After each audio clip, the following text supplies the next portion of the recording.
श्री गणेशाय नमः. श्री कुलदेवतायै नमः. श्री सद्गुरवे नमः. श्रीराम जय राम जय जय राम.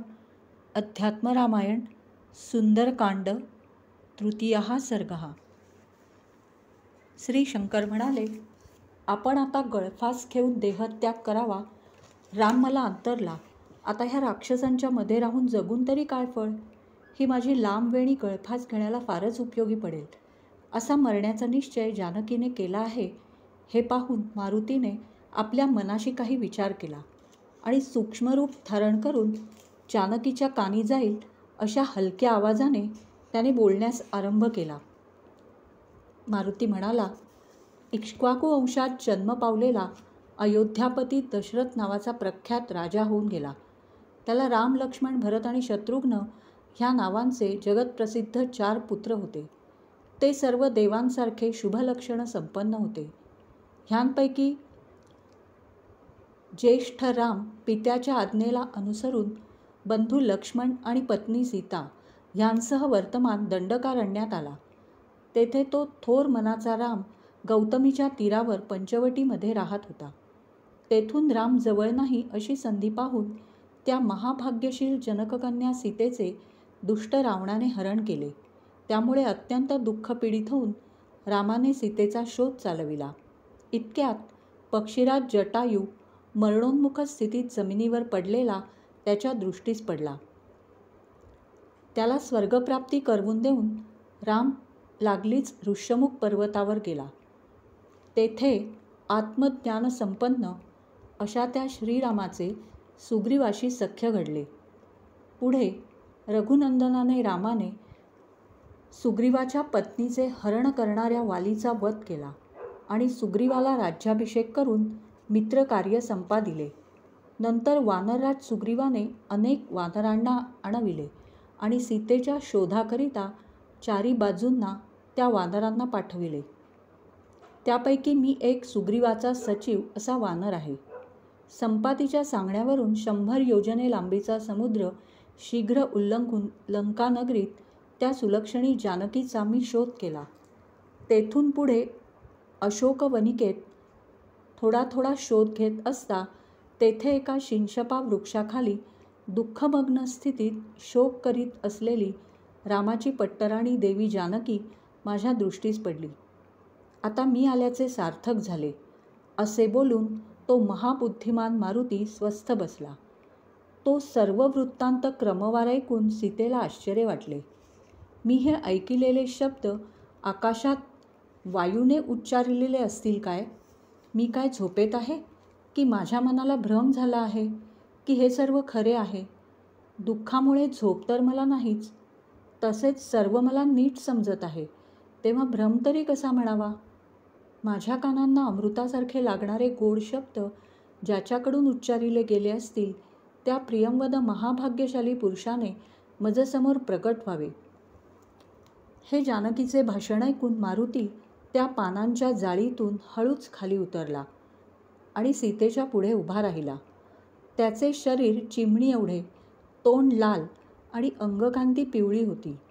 असा तो वानर मारुती सीतेला हळूच नमस्कार करून व हात जोडून तिच्या पुढे उभा राहिला. त्याला पाहून जानकीला भीती वाटली. मायेने वानराकार धारण करून हा रावणच मला मोहित करण्याकरता आला आहे असे तिला वाटून ती तोंड खाली घालून स्वस्थ राहिली. तेव्हा मारुती सीतेला पुन्हा म्हणाला, माते, तुझ्या मनात शंका आली आहे तसा मी नाही. हे माते, मजविषयी तुझ्या मनातील शंका सोडून दे. कौशल देशाचा अधिपती परमात्मा रामचंद्र त्याचा मी दास आहे. हे कल्याणिनी, कपिराज सुग्रीवाचा मी सचिव आहे. आणि हे देवी, सर्वांना प्राणरूप असा जो वायू त्याचा मी पुत्र आहे. ते ऐकून हात जोडून पुढे उभ्या असलेल्या मारुतीला जानकी म्हणाली, वानरांची आणि मनुष्यांची मैत्री कशी घडावी? तू म्हणतोस मी रामचंद्रांचा दास आहे. हे कसे व्हावे? हे ऐकून तेथेच पुढे असलेल्या मारुतीला संतोष वाटला आणि तो जानकीला म्हणाला, शबरीच्या प्रेरणेने बुद्धिमान राम ऋष्यमुख पर्वतावर गेला.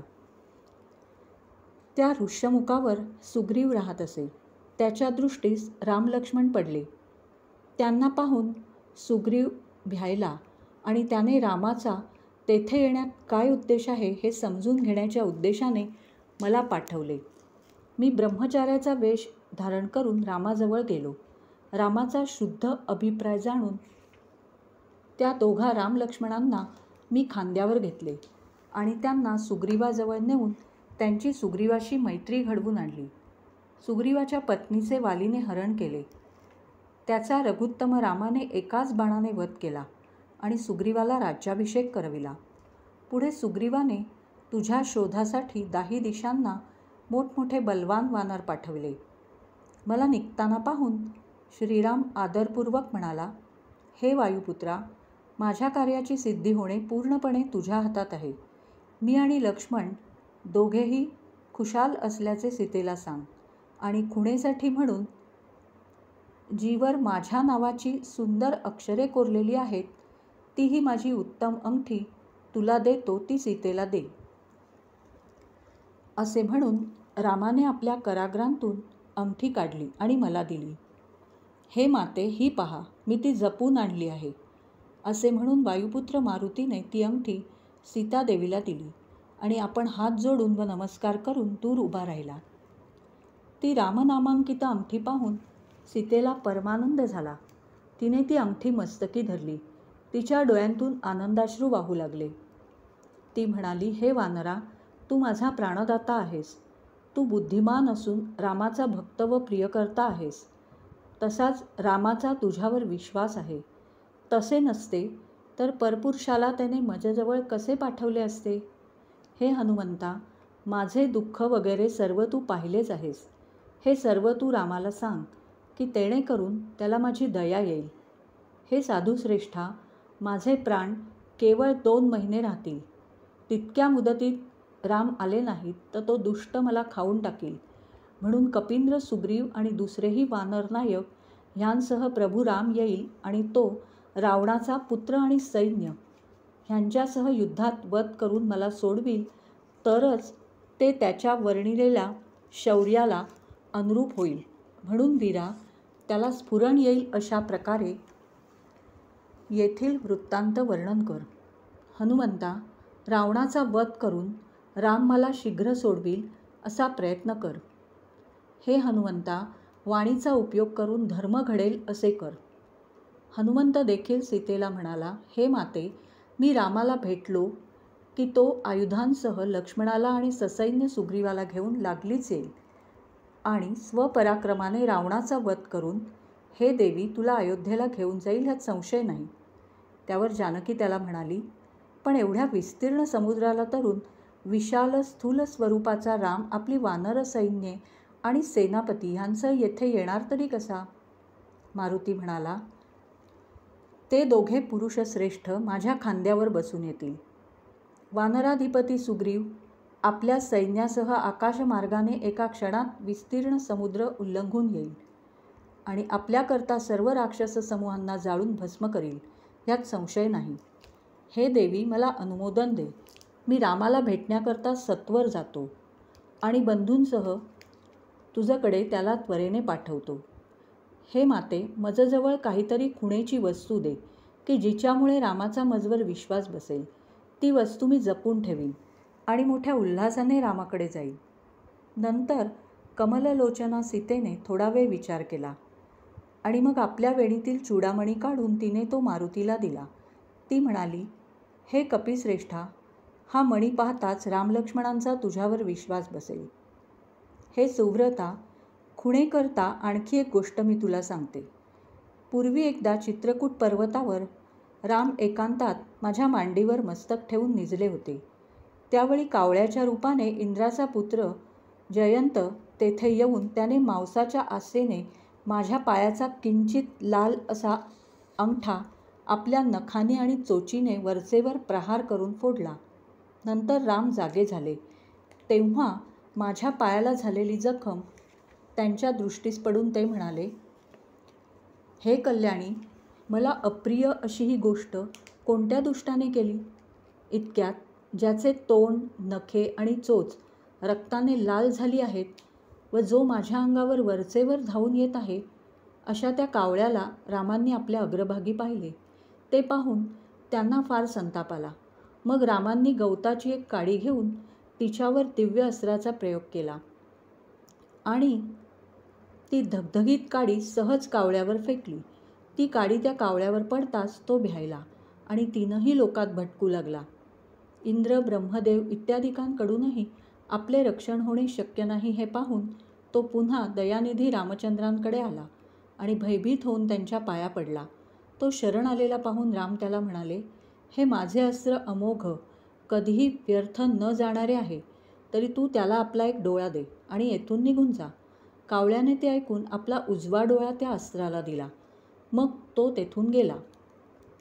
एवढे पराक्रमी असूनही ते श्रीराम सांप्रत माझी का बरे उपेक्षा करीत आहेत? हनुमंताने देखील सीतेचे भाषण ऐकून तिला म्हटले, हे माते, तू येथे आहेस हे जर रघुत्तम श्रीरामांना समजले तर ते ह्या राक्षसांनी भरलेल्या लंकेचे क्षणात भस्म करतील. सीता म्हणाली, वत्सा, तू त्या राक्षसांबरोबर कसा लढणार? तुझे शरीर तर अत्यंत सूक्ष्म आहे. सर्व वानरही तुझ्यासारखेच असणार. हे सीतेचे भाषण ऐकून मारुतीने सीतादेवीला आपले पूर्वरूप दाखविले. ते मेरू मंदार पर्वतांसारखे असून राक्षस समुदायांना पाहताच भीती वाटेल असे होते. मोठा पर्वतच की काय अशा त्या हनुमंताला पाहून सीतेला अत्यंत आनंद झाला. ती त्या कपिश्रेष्ठाला म्हणाली, महासमर्था मारुते, तू अंगीकृत कार्य सिद्धीस नेण्यास समर्थ आहेस. महासामर्थ्यवंत अशा तुला ह्या राक्षसी पाहतील, तरी तू आता रामाकडे सत्वर निघून जा. तुला मार्ग कल्याणकारक होवो. त्या वानराला मारुतीला भूक लागली होती. तो म्हणाला, माते, तुझे दर्शन झाले, तरी आता तुझ्या नजरेसमोर जी जी फळे आहेत ती सर्व खाऊन टाकून पारणा फेडतो. ठीक आहे, असे जानकीने म्हटल्यावर त्या वानराने तेथील फळे भक्षण केली. नंतर जानकीची अनुज्ञा परवानगी घेऊन आणि तिला नमस्कार करून तो तेथून निघाला. काही अंतरावर गेल्यावर त्याने स्वतःशी विचार केला. स्वामी कार्याकरिता आलेला दूत त्या कार्यात विरोध न होईल अशा प्रकारचे काहीतरी दुसरे स्वसामर्थ्य द्योतक कार्य न करिता परत जाईल तर तो अधमदूत होय. म्हणून मी दुसरे काहीतरी काम काढून रावणाला भेटेन, त्याच्याशी संभाषण करीन आणि नंतर रामदर्शनाला जाईन. असा मनात निश्चय करून त्या महाबलवान वानराने झाडेच्या झाडे उपटून काढली आणि एका क्षणात सर्व अशोक वाटिका निर्वृक्ष करून सोडली.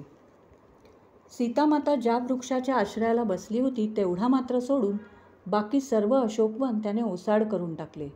ते वन मारुती ओसाड करीत आहे हे पाहून त्या राक्षसिणी जानकीला म्हणाल्या, हा वानराकृती दांडगटवीर कोण आहे? जानकी म्हणाली, राक्षसांनी काय माया निर्माण केली असेल ती तुम्हालाच ठाऊक. मी दुःख आणि शोक ह्यांनी पीडित असून हा कोण आहे हे मला माहीत नाही. असे सीतेने सांगितल्यावर त्या राक्षसिणी भयपीडित होऊन त्वरित रावणाकडे गेल्या आणि हनुमंताने केलेल्या सर्व गोष्टी त्यांनी त्याला कळवल्या. त्या म्हणाल्या, महाराज, वानराचा देह धारण करणारा महाबलवान कोणी प्राणी येथे आला आहे. त्याने सीतेबरोबर संभाषण केले, क्षणात अशोकवनिका विध्वस्त केली आणि तेथील देवालयही भग्न केले. त्याच्या पराक्रमाला मिती नाही. वाड्याच्या सर्व रक्षकांना ठार करून तो तेथेच राहिला आहे. ते वनभंगाचे अत्यंत अप्रिय वृत्त ऐकून रावण लगेच उठला. त्या राक्षसाधिपतीने 10 लक्ष सेवक मारुतीवर पाठवले. ह्यावेळी मोडलेल्या देवालयाच्या पहिल्या चौकात मारुती बसला होता. त्या हनुमंताचे शरीर पर्वतासारखे होते. त्याने आयुध म्हणून एक लोहस्तंभ हातात घेतला होता. तो आपले शेपूट जरा जरा हलवीत होता. त्याचे तोंड रक्तवर्ण व आकृती भयंकर दिसत होती. आपल्या अंगावर चालून येणारा राक्षसांचा मोठा समुदाय मारुतीने पाहिला आणि सिंहासारखी गर्जना केली. ती ऐकून ते राक्षस मूर्छा येऊन पडले. सर्व राक्षसांचा घात करणाऱ्या भयंकर आकाराच्या हनुमंताला पाहून त्या राक्षसांनी अनेक प्रकारच्या अस्त्रप्रहारांनी त्याच्यावर मारा सुरू केला. नंतर मदोन्मत्त हत्तीने माशा चिरडून टाकाव्या त्याप्रमाणे हनुमंताने उठून हातातील लोखंडी मुदगराने भोवतालच्या सर्व राक्षसांचे पीठ केले. आपले सेवक मारले गेले हे ऐकून रावण क्रोधाने देहभान विसरून गेला. त्याने मदोन्मत्त असे 5 सेनापती मारुतीवर पाठविले. हनुमंतानेही त्या सर्वांचा हातातील लोहस्तंभाने वध केला. त्यावर त्या रावणाने 7 मंत्रीपुत्र पाठवले. पूर्वीप्रमाणे मारुतीने ह्यावेळीही आपल्यावर चालून आलेल्या त्या सर्वांचा लोहमुद्गराने एका क्षणात वध केला आणि पूर्वीच्या ठिकाणी येऊन तो राक्षसांची वाट पाहत राहिला. ह्यानंतर बलवान व प्रतापी कुमार अक्ष मारुतीवर चालून आला. त्याला पाहून हनुमंत हातात मुद्गर घेऊन आकाशात उडाला व त्वरेने त्या अक्षाच्या मस्तकावर त्याने मुद्गराचा प्रहार केला. अक्षकुमाराचा वध करून त्या मारुतीने त्याच्या सर्व सैन्याचा समूळ नाश केला. कुमार अक्षाचा वध झाल्याचे ऐकून रावण अत्यंत क्रोधाविष्ट झाला. तो इंद्रजिताला म्हणाला, पुत्रा, जेथे तो माझ्या अक्षपुत्राचा वध करणारा शत्रू आहे तेथे मी जातो. मी त्याचा वध करून किंवा त्याला बांधून घेऊन येतो. त्यावर इंद्रजित पित्याला म्हणाला, महामते, आपण शोकाचा त्याग करावा. मी असताना आपण असे दुःखाचे भाषण का करता? पिताश्री, त्या वानराला ब्रह्मपाशाने बांधून मी सत्वर घेऊन येतो. असे बोलून तो इंद्रजित रथावर चढला. त्याने पुष्कळ राक्षस बरोबर घेतले होते. तो अतिपराक्रमी वीर वायुपुत्राच्या जवळ आला. पुढे इंद्रजिताची मोठी गर्जना ऐकून त्या वीर्यशाली मारुतीने आपला लोहस्तंभ उचलला आणि गरुडाप्रमाणे आकाशात उडी घेतली. नंतर आकाशात भ्रमण करणाऱ्या त्या हनुमंतावर इंद्रजिताने बाणांचे प्रहार केले. त्याच्या मस्तकावर त्याने 8 बाण मारले. पुन्हा हृदयावर 8 बाण मारले आणि दोन्ही पायांवर 6 बाण मारले. नंतर एका बाणाने इंद्रजिताने त्याच्या पुच्छाचा भेद केला आणि भयंकर सिंहनाद केला. तेव्हा वीर्यशाली मारुतीने मोठ्या आनंदाने आपला लोहमुद्गर उचलून घेतला आणि इंद्रजिताच्या सारथ्याचा वध करून त्याचे घोडे आणि रथ ह्यांचा क्षणात चुरा करून टाकला. नंतर त्या बलवान इंद्रजिताने दुसरा रथ आणविला आणि त्यात तो बसला. पुढे त्याने ब्रह्मास्त्र घेऊन त्याच्या योगाने त्या वानरवीराला बांधले. मग तो बलशाली इंद्रजित त्याला रावणाजवळ घेऊन गेला. ज्याच्या नामाचा सतत जप केल्याने अज्ञानापासून उत्पन्न झालेल्या कर्मबंधातून मुक्त होऊन कोटी सूर्यांप्रमाणे तेजस्वी व कल्याणकारक अशा त्याच्या ईश्वराच्या पदी भक्त तत्काल जाऊन पोचतात, त्याच रामाचे चरणकमल मारुतीने आपल्या हृदयकमलामध्ये सतत चांगल्या रीतीने ठेवले असल्याकारणाने सर्व बंधनांपासून तो आधीच मुक्त होता. ब्रह्मपाश किंवा इतर बंधने ह्यांकडून त्याचे काय होणार? सुंदर कांडातील 3रा सर्ग समाप्त. श्रीराम जय राम जय जय राम.